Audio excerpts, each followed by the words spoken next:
Welcome, students. This is your energy note. So this is going to be the notebook that we give you for second semester. On your notebook, you'll see a little link up here. Please do not delete the link on your notebook. That way we can actually push through and give you the other information for all of these other slides that right now are blank. They won't be blank. We'll be giving you notes on those slides, and you'll be able to find them. Write in this one notebook for the whole semester. I think that will be easier for everyone. With the second slide here, just going to go over a little bit of the standards. Right now, this is Unit 3 Energy, and your standard that we're working on right now is 1A. So we should be able to identify, explain, and calculate the relationship between work, force, and distance. And there's that equation, work equals force times distance. Here's your concept map. So slide 3 is a concept map, and slide 4 is the note card that we will be doing. And then today we're also going to be doing the practice problem. All right, so let's get to do some work here. And we are talking about energy. And energy is the ability to do work. If you need to pause this video, you may pause it as many times as you need to, but make sure you're going back and forth between the video and your own concept map. So you should have this on your notes. So go ahead and type in your concept map that energy is the ability to do work. And the only other bubble that we're going to fill in today is the definition for work. And work is a transfer in energy. And that's it for this slide. We will not fill in the whole slide because we're going to cover all the different parts, and this is for the whole unit. So on that slide 3, pause the video, make sure that you have everything typed into your concept map. And then go ahead and move on to slide number 4. And I did purposely made the table a little bit bigger. I know that I just personally like to be able to see everything.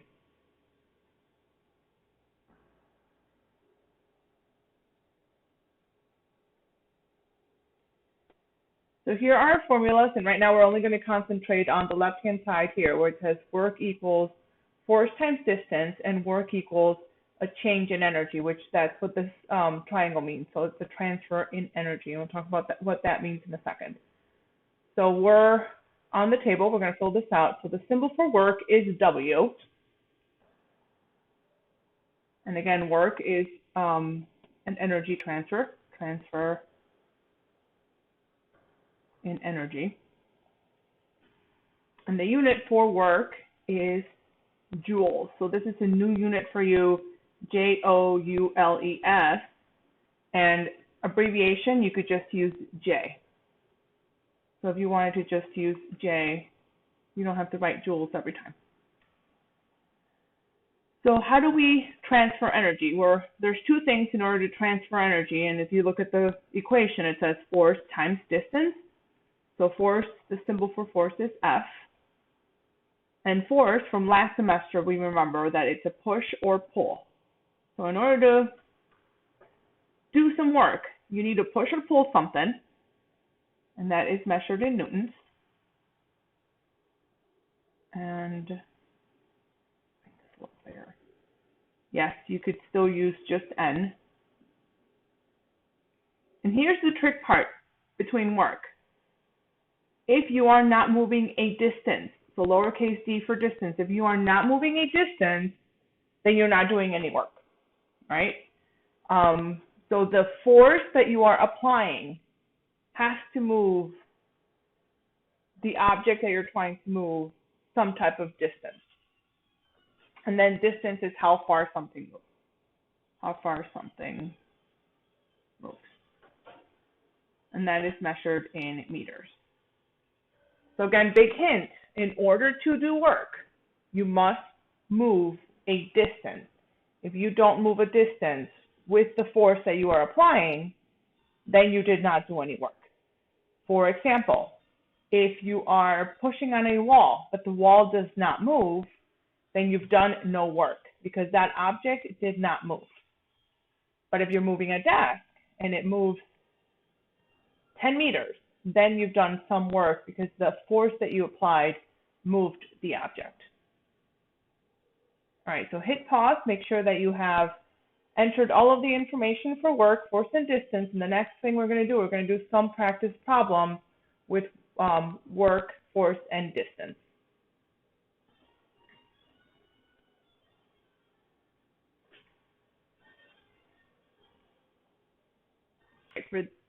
For this section of the notes, we're going to be moving to section or slide 5. So go ahead and go on to slide 5. And what I'm going to do, I'm actually going to open Paint, and I'm going to move it around so I can do the problem right underneath. Okay. You can do your problems in a notebook. You will be asked on the Ed puzzle to figure out what the givens and unknowns are.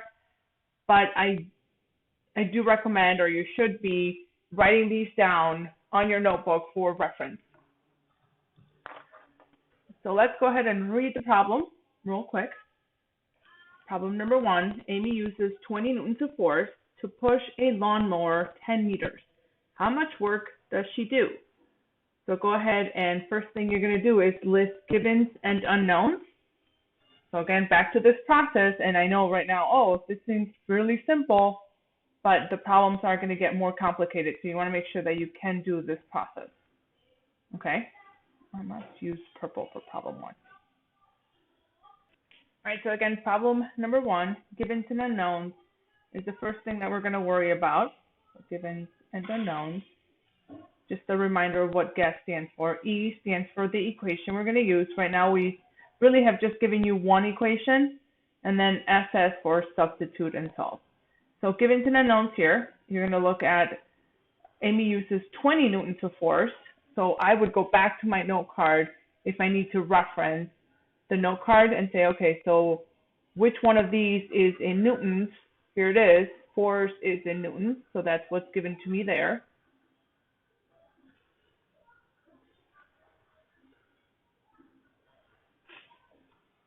So force is 20 newtons. And the distance, this here pushes the lawnmower total of 10 meters. So distance is 10 meters. How much work does this person complete? And right now, I've only given you one equation, so I'm going to go ahead and write that equation down for you. Work equals force times distance. So again, make sure that you are following along. Pause the video if you need to, so you can write this on your notebook if I'm going too fast. And then we're going to substitute and solve. So work remains as W. Okay, so this is your X technically. If you don't want to put question mark, this is your X. If you like to put in X because that's how you do in algebra, that's okay too. The force is 20, and the distance is 10. Okay, so then we put this on a calculator, and I think many students know what 20 times 10 is. You add those two zeros together in a way. Well, you just write down those two zeros. So work equals 200. And go back to the note card and determine the units for work. Okay, so I'll give you a second to do that. So what are the units for work? And you should be writing down J for joules. So the answer for work is, in this problem, is 200 joules. All right, let's move on to problem number 2.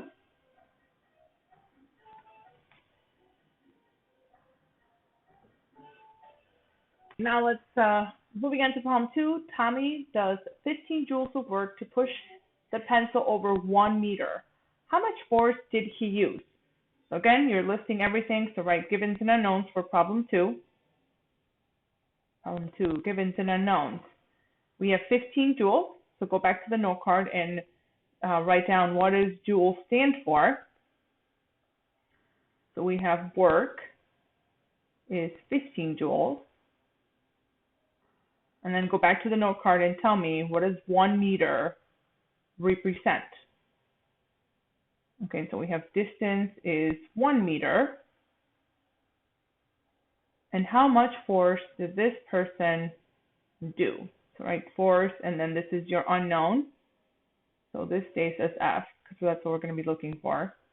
Equation, work equals force times distance. So substitute for these things, work becomes 15, or the WF is going to stay as F, and distance is going to be 1 meter. Oh, let me not write down the unit next to the number. I feel like that can become confusing for students. So here is the problem, and how do we solve if the unknown is next to this number? We simply divide this number to both sides. So 1 to both sides, that's what cancels this, 2 numbers. So 15 divided by 1 is 15. So the force is 15 newtons. Okay? All right, this is our last problem for work. And the problem reads, the baseball player does 1,234 joules of work when hitting a baseball into the left field. Assuming that the baseball player uses 15 newtons of force, how far does the ball travel? So again, it's about the process. So the first thing I want you to do is list givens and unknowns. Problem number 3. Givens and unknowns, 1,234 joules. So write down what that represents. It represents work. It's 1,234 joules. And it is being hit with 15 newtons of force. So that is your force. And how far does it travel is the distance. So we're going to keep that as D for distance. Work equals force times distance is our equation. And now go ahead and substitute. Work is 1,234. Force is 15. And you keep D for distance. And here we go again, one of those problems where the unknown is actually next to a number. Please note that the 15 is being multiplied to the distance. So what do I do to both sides in order to solve? So in order to solve, I'm going to divide 15 to both sides. Go ahead, you should have your calculator with you. You can use the calculator on your phone. You can use one of the apps to solve for this. 1, 2, 3, 4 divided by 15 gives me 82.3 meters. So distance equals 82.3 meters. All right, you guys can go ahead and stop this video. You should be done now with the practice problems, the notes, and you can now move on to the in-class practice that you are going to be doing.